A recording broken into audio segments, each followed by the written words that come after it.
मुसाफिर जाने वाले नहीं फिर आने वाले, चलो एक दूसरे को करे रब के हवाले। मुसाफिर जाने वाले नहीं फिर आने वाले, चलो एक दूसरे को करे रब के हवाले।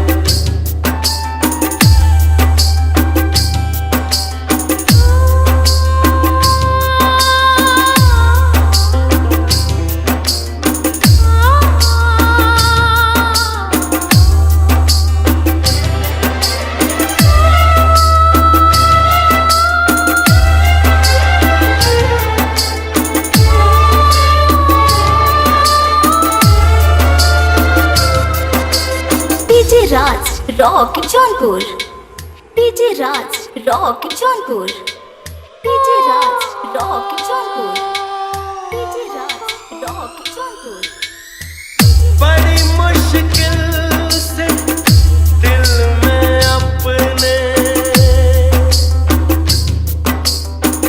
बड़ी मुश्किल से दिल में अपने लोग बसाते हैं कुछ सपने।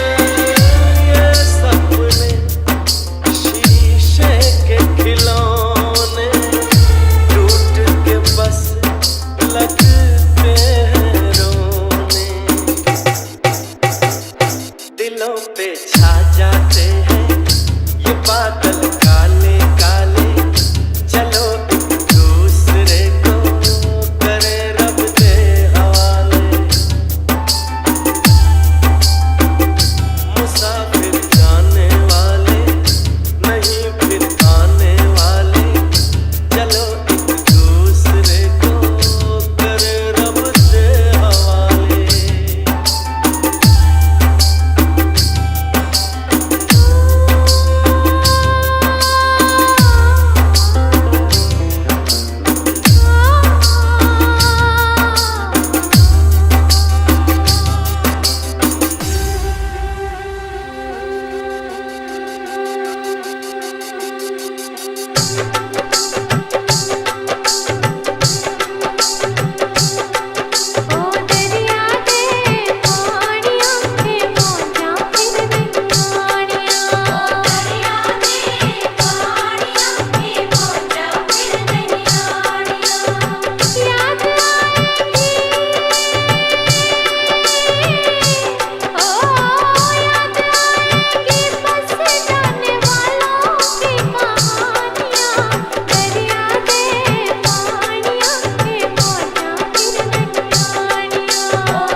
डीजे राज रॉक जौनपुर, डीजे राज रॉक जौनपुर, डीजे राज रॉक जौनपुर।